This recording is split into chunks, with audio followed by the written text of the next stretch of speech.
High, আমাদের বিবেকানন্দ মেলা কি এসেছে দেখো, পরশুরাম। সিরিয়াল দেখো অনেকেই, তারা তো অনেকেই চেনো, আর আমি সত্যিই চিনতাম না, জানতামও না। তো মেলাতেই তাকে দেখলাম।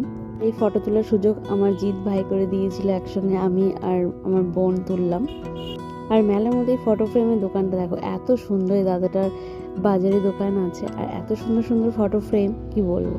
আর আমাদের মেলাটা খুব যে বড় তাও নয়, আবার খুব ছোট সেটাও নয়, খুব সুন্দর একটা মেলা, গোছানো। অনেক দোকানপাট ছিল, খুবই ভালো লেগেছে। আর এটা আমাদের গ্রামের একটা মেলা, সত্যি গ্রামের মেলার একটা মজা থাকে আলাদাই। আর এই দিন এত ঠান্ডা পড়েছিল, সত্যি খুব ঠান্ডাও ছিল। আর এই মেলাতে অনেকেই এসেছিল, তার মধ্যে আর এই মেলাটা ছিল কিন্তু আমবাগানের মধ্যে। এত ভালো লাগে পরিবেশটা, সত্যি খুব সুন্দর। আর এই যে আমার একটা পিসির চপের দোকান, খুব ভালো টেস্টি চপ বানায়, পাঁপড় ভাজা। আমরা খেয়ে নিলাম পাঁপড়, খুব ভালো লাগে মেলার পাঁপড় ভাজা। আর এদিকে একজন সিঙ্গার এসেছিলেন, এত সুন্দর গান করছিলেন, শুনে মন ভরে যাচ্ছিলো। আর এই দিন এসেছিলো পরশুরাম, যার জন্য আমরা অনেকক্ষণ ওয়েট করেছি। সে উঠতে উঠতে রাত 12:30 বেজে গেছিলো। তো ভালোই লাগলো প্রোগ্রামটা, খারাপ কিছু লাগেনি।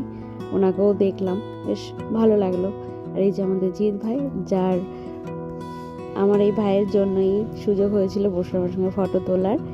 তো যাই হোক, ভালোই লাগলো প্রোগ্রাম। আর লাস্টের দিন এসেছিলেন রজতবাবু দত্ত, তো ওনার প্রোগ্রামও খুব ভালো লেগেছে। ওনার গানগুলো অসাধারণ ছিল, সত্যি উনি এত ভালো গান করে, সত্যিই ওনার প্রোগ্রাম না দেখলে হয়তো জানতাম না।